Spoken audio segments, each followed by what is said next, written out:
Varmt välkomna allihopa till dagens webbinarium. Jag heter Jesper Thorsson, jag är vd på Expert Music Sweden och det här webbinariet producerar vi tillsammans med Skap. Vi kommer vara tillbaka med fysiska seminarier snart i höst. Jag ser verkligen fram emot det. Det ska bli kul igen. Men idag är det digitalt, det blir bra också. Tack till alla som har skickat in frågor till det här seminariet. Det är ju kort, det är ganska ont om tid, bara en halvtimme. Så jag tycker nog att vi kör igång. I say welcome to today's speaker, Patrick Ross of Musical.ly, and we're pretty short of time, so take it away. Cool, thank you all. So for those who've just arrived, we're going to do a quick presentation, an overview of distribution. I'll try to take it as paced as possible, and then at the end, I'm going to answer some of the questions that you all submitted. But let's get going as we don't have a ridiculous amount of time. That's the Musical.ly boat. I am on board right now. If you look in the window, you can see me. And here we go. Everyone should be able to see a beautiful Musical.ly logo.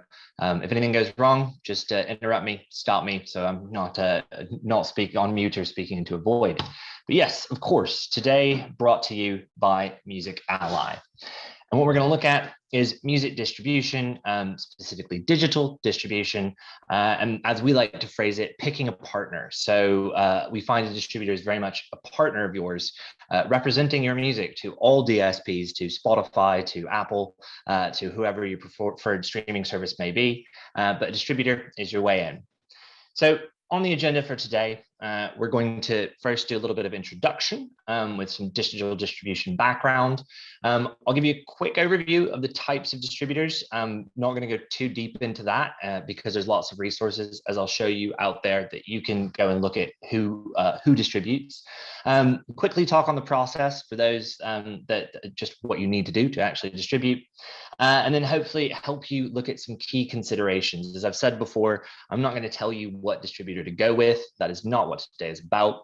It's to help you better understand what you should be looking for and what you need from a distributor. So what you should consider. And then finally, we'll talk about some of the ways that distributors have evolved and now differentiate themselves, including label services and marketing tools. So background of digital distribution, it came to be when Apple set up iTunes. They didn't want to have a deal with everybody because they couldn't have deals with hundreds of thousands of artists. So they created a company called Distributors, AWOL, of which was one that I was a part of for about a decade. These days, the landscape is full of them, as I'm sure you're aware. So like I said, we're going to try to help you understand what you need to do to pick a partner. When we talk about the types of distributors, we've kind of broken them down, and this comes to us, as you'll see in a minute, from Spotify, as well as kind of from Apple. But there are distributors that are sort of focused on artists, so artist distributors, as would probably be clear. Those that focus a bit more on labels. And then we also have our major owned ones, which we always want to mention, those owned by the major labels. And then you've also got what are called delivery platforms. But I'll let Spotify explain. They can do so better than I can. And I'll come back to this as well. So if you look up preferred distributor list, and hopefully people have done that out there. If not, do it. Spotify preferred, Apple Music preferred. You'll find a page that looks like this. And Spotify has broken down who they think are the best artist distributors. So who better to go to understand who you should use for distribution than going to the platforms themselves, to the DSPs themselves, and who they think are good distributors. I won't go into it at length, but there is a lot of tests and checks that they do to allow you to be on this list, meaning that these distributors are rated by Apple or rated by Spotify for being able to do a really good job at what they say they do. Things like making sure it actually gets delivered on time, that they pay people, all these sort of things. They've gone and they've made these preferred lists publicly available. So there's our label ones. There's also the delivery platforms. If you wanted to go deeper, that's an interesting one to point out. A lot of people don't realize this, but Fuga, for instance, powers a lot of the other distributors. So most distributors will go to Spotify, to Apple directly, and then they'll use someone like Fuga, who they distribute to that pushes it everywhere else. Something to just bear in mind. But go and take a look at Spotify. And if Spotify is not who you want to listen to, well, Apple has one as well. They arrange it in a slightly different way. As you can see, they've got this preferred plus tier, preferred tier. In total, they've got about 50 on here, 5 preferred plus, 24 preferred, and people can drop out of this. They're not in there forever based on regular checks that Apple does. I will say Apple's probably the most stringent. They've got the strongest sort of setup of tests. So if someone's on Apple Music's preferred, you know that they're doing a really good job. And then also they've got a list of services that they provide. So that's what I'm going to say about specific distributors. Go and look at these preferred lists to help yourself get a better idea. Now, this is one of my favorite screens on my computer. If anyone's ever gone to the About tab on Spotify and you just open Spotify, you go up to About, next to the little apple if you're on a Mac, and you see this. And this is something that everyone should bear in mind. There are all those distribution routes to market. There are what I like to call the pipes, the actual how the files get to Spotify, how they get to Apple. But if you look down at the bottom here, content provided by. So let's forget about Rovi and MovieBuff. Those are just for metadata. But if we look at the other ones, you can basically see you've got Universal, Sony, The Orchard, which is now part of Sony, Warner, Merlin, which we're going to talk about in a minute, and EMI, which is now, I believe, part of Universal.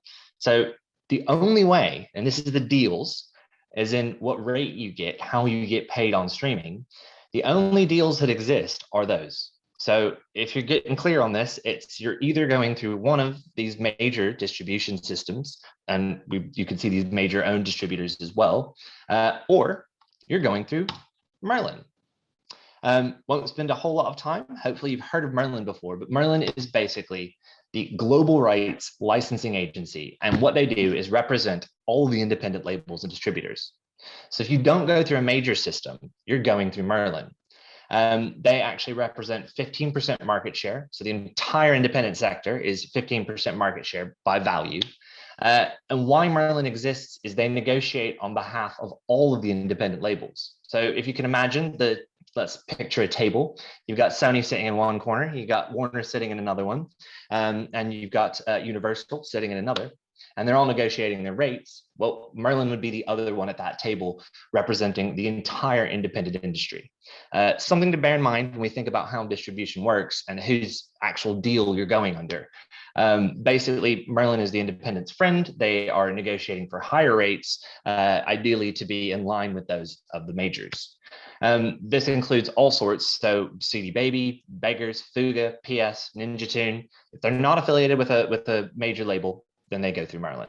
So that is something to think about and to consider when you're picking a distributor. Am I going through a major system or am I going through the independent system, which all of them going via that same deal? So that's a little bit of an overview there. Next up, quickly want to talk about the process, which hopefully most of you have distributed before, but if not, some basic requirements. Obviously, you're going to need a music file. That's usually a WAV or a FLAC. Needs to be very high res. The ideal here is obviously a lot of services now offer HD streaming. So you need to deliver 16-bit, 44.1 kilohertz sample rate. Big old album artwork file, 3000 by 3000, a PNG or a JPEG, they'll usually tell. Also things like ISRC codes, which is for an individual song, as well as UPC codes, that's for any product. These you can actually have to pay for on some distributors, others it comes free, something to think about. You'll need to have your metadata, which is super important for surfacing your content. So artist name, title, release date, record label. Someone asked, can you put your own record label? Yes, we call that a vanity label. Whenever you go through a distributor, they ask you label name and you can type whatever you want in the box. The track titles, but also things like genre, composer and producer information, quite important for publishing. And then anything else about the song. You're gonna need to have all of that to upload and then tell them whether you're swearing or not. Looking at one example, this is TuneCore's dashboard. You can see that all these things are in here. They basically ask you to go in and give them as much information as possible. So whatever distributor you go through, make sure that you're giving them as much information because of course, that's what they're passing on to our DSPs or our streaming services. Other things to look at when we look at distributors is that of analytics. So analytics, hopefully you all use Spotify for artists or Apple Music for artists or Amazon Music for artists or Deezer Backstage. But the only place that you're able to actually see all of your streaming data in one place is going to be via your distributor. Why? Well, they're the only one that gets all of that information. So a distributor with good analytics is actually a really key consideration. What kind of metrics do they provide? How is it accessible? Do you need it in an app? Are they real time? Are they delayed? And that's going to help you make better decisions. And again, the only place that you can get that is coming through whoever distributes you, because they're the only one that has the full picture of all the services. AWOL, for instance, has an app. Back when I was there, I worked on building this. At the time, just had Spotify and Apple. Believe they're adding Amazon. But the idea was, again, to show people everything that was going on in their catalog. But there's lots of companies now that the same person that built the AWOL app has also built analytics platforms for other platforms. It's something to consider. What kind of analytics do they offer you to help you make better decisions about what's happening with your music? Next one, outside of knowing what's streaming, is that around the financial side. So especially if you've got multiple songwriters or you've got other stakeholders, understanding how they actually pay. So what kind of reporting do they do? How quickly do they pay? Is it quarterly? Is it every month? One that a lot of people don't think about are the thresholds. You can find that out, as in how much do you have to earn to be paid? So is it $100 or €100 that you actually have to have, or will you get paid out whatever's in the account? So knowing if you're not streaming a lot, that you're actually going to get paid. Other parts are there fees and percentage cuts? That actually is something that I think is really good to think about. If you think about a distributor and who you're picking, how do they make money? And that's a really good, why are they going to want to help you? Well, of course, at the end of the day, they're a for-profit business. So what is it that they're getting out of you? And we often find that if there's a fee involved or some sort of percentage, there's going to be more reason for them to want to deal with you, because the better your catalog does, well, then the more money they're making. As opposed to, I've had people come to me saying, oh, I went with this distributor because it's 100% free. Okay, but why are they giving it to you for free? What is the uptake, and what's actually going to make them come back to you and talk to you if they're not actually making any money off of your success? And then just the transparency as well of that reporting, of actually being able to break down where all the money comes from. Here's a quick look at an example. This is from CD Baby. This is how their accounting works and how you can break it down. And basically being able to see how much each track is streamed, where that money's come from, what you're owed. But definitely check this out within any distributor that you're going to, of what kind of revenue and financial information am I going to be able to get. Now, for this part, we're going to talk about key considerations. And this is where I'd really like you to think about these things when picking a distributor, and think about what is important to you when you're distributing your music. So some of the key considerations are those of outlets. So which DSPs, which services do they go to? Someone asked about Pandora, actually. We were with an artist I manage, a Norwegian artist. We were with a Swedish distributor, actually, with a Muse. And we were delivering. I've got lots of good friends at Pandora. We couldn't figure out why our music wasn't there, and it turned out that they didn't distribute to Pandora. So think about where you need to go. Pandora is one example, being very American focused, but are you big in other markets? Do you need someone that goes everywhere? You might have to pay a little bit more, because distributors do incur a fee to how many people they actually distribute to. Or are you fine just having, I think Muse offers like 5, you get YouTube, you get Apple, you get Amazon, you get Spotify, obviously.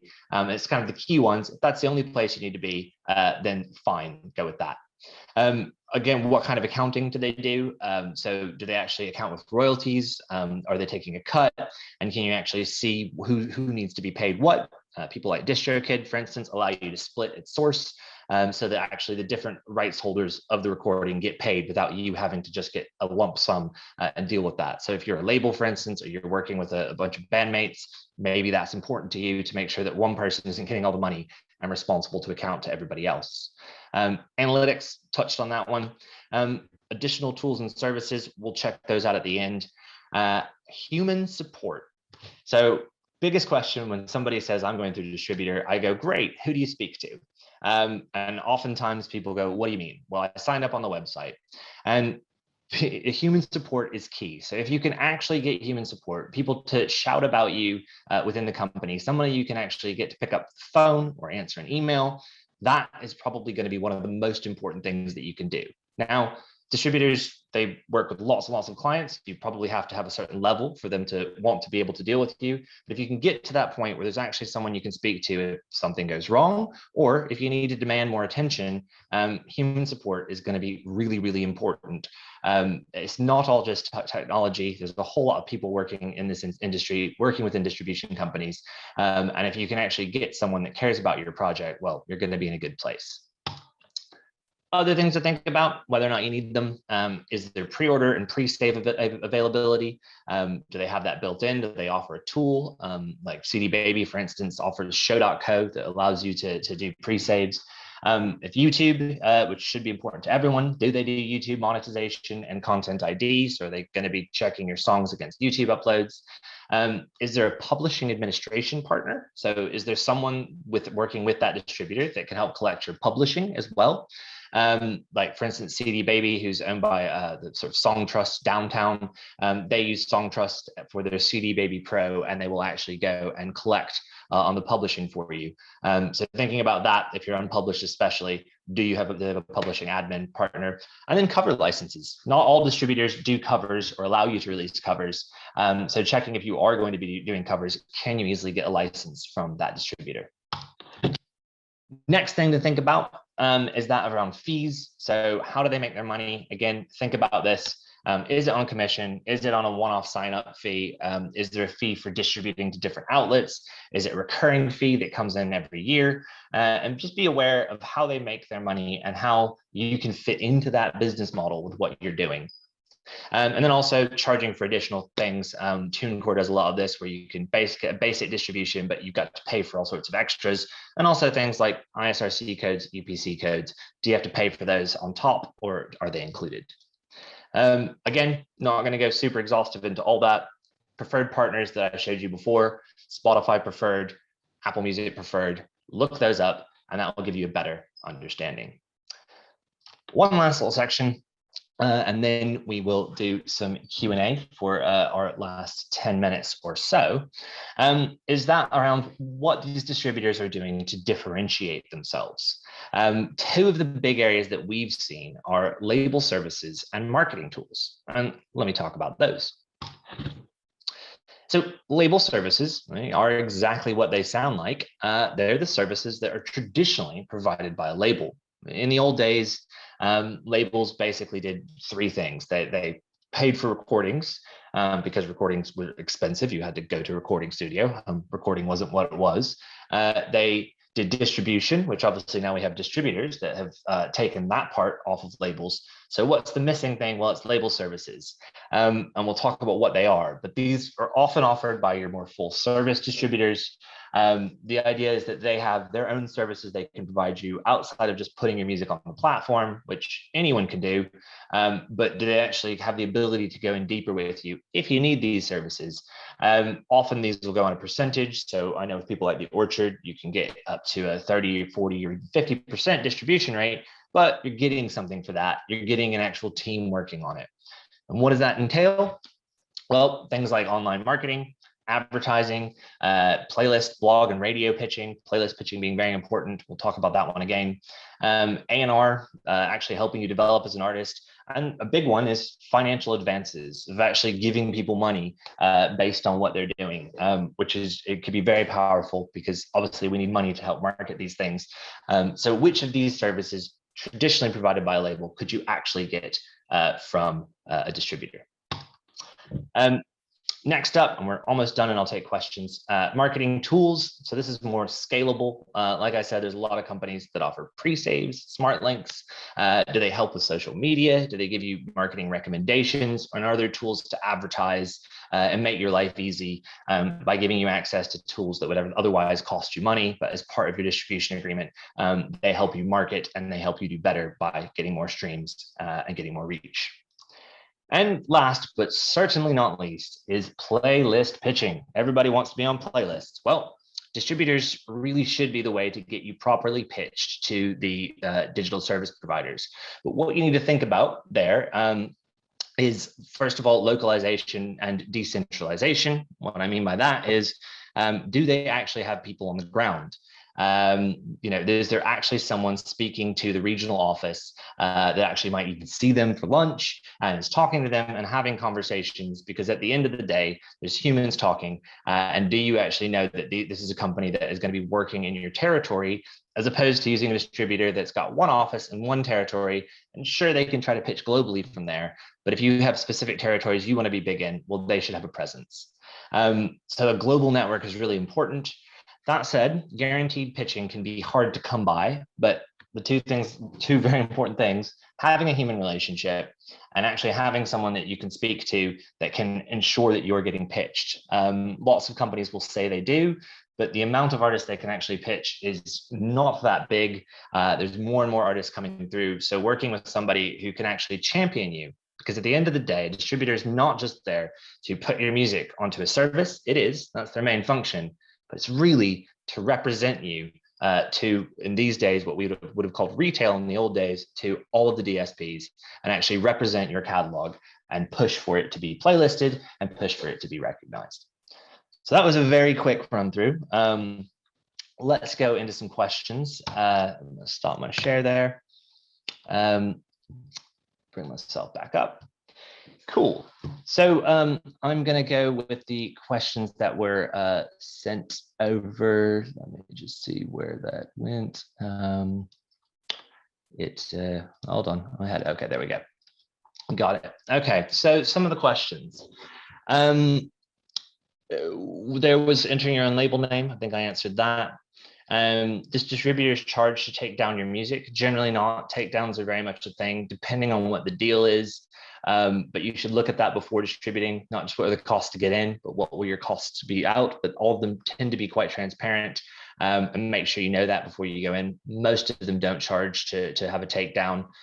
You enter a request and they should be able to do that. If anything, most distributors will make you pay to keep your music up. So I kind of answered, you have to earn over a certain amount. Yes, depending on the distributor. Some pay you out if you've got anything in your account. Some, like TuneCore, for instance, there is limits. And if you don't make enough, that money just sits in their bank account and you don't actually get it. Can you release under several artists and label names on the same deal? Certainly. So when you set up under a distributor, generally you can do that. You can run through one account. You can have multiple artists. You can have different label names.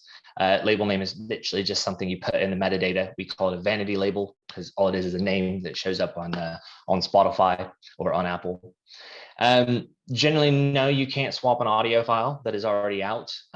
Reason for this is it's around a specific recording. An ISRC code relates to a specific recording.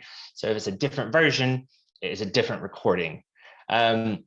You can raise hand and ask via microphone. I would love to talk to you. If you want to. I'll go right ahead. I think I can allow you to talk. Lars, go ahead. You raising your hand or no? If you raise your hand, go right ahead and I will answer. Otherwise, I'll keep reading off some of these.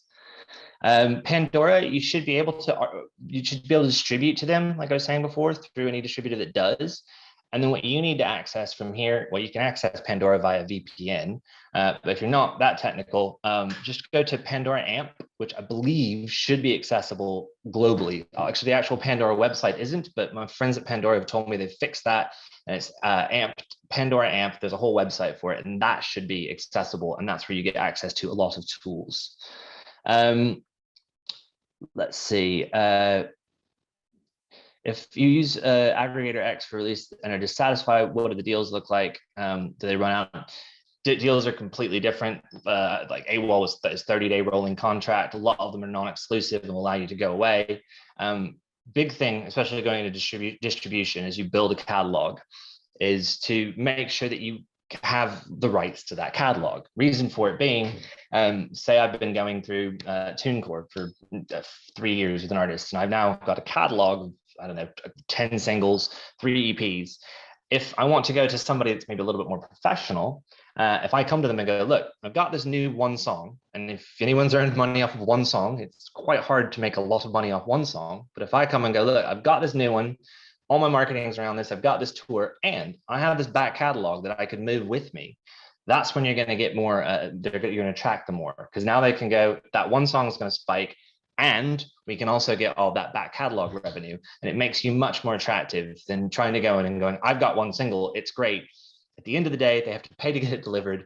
They have to pay to keep it up there. And there's only so much they can earn off of it. So actually having your catalog together and taking it with you, I wouldn't jump around all the time, but if you're unhappy with a partner, use what you've released before and come to the table with what I'm going to do next, but I've also got this behind me. Other questions on here. You cannot choose your own sales price. No, that's the rate that is negotiated for you by either one of the three majors or through Merlin, those per stream rates. How do you see my statistics? So you can see all of that in financial reporting to what your actual per stream rate is. And then obviously analytics will show you how things are actually going. Pre-orders, pre-saves, something I actually came up with when I built the first one when I was back at AWOL. There's a lot of them now. Pre-saves tend to be third-party tools because that's how Spotify works. A lot of them integrate Apple now, but if you're working with less DIY distributor, you can also do an Apple pre-order that's like a different sort of thing. But generally, people use a pre-save tool. There are loads of them out there. Linkfire is our favorite, but you've also got things like Feature FM, CD Baby gives you Show.co as part of their service, and a lot of them have built this in. One of the questions was all about algorithms. All algorithms are different. That said, we don't know how an algorithm works. The most we can do is put inputs in and see what comes out. And all these platforms change them over time. So they're not going to be using the same proprietary algorithm. But yes, a lot of algorithms do create these sort of echo chamber bubbles, but that's just the world that we live in. I think those are most of the main ones. Anything that I've not covered, any burning questions that you'd like to, and feel free to raise your hand, James, I'll allow you to talk if you'd like to.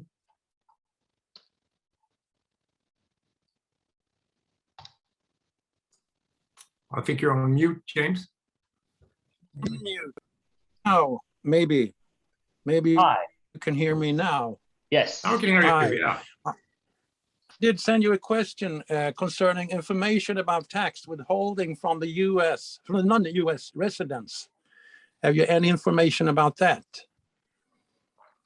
Withholding of tax for non-U.S. residents.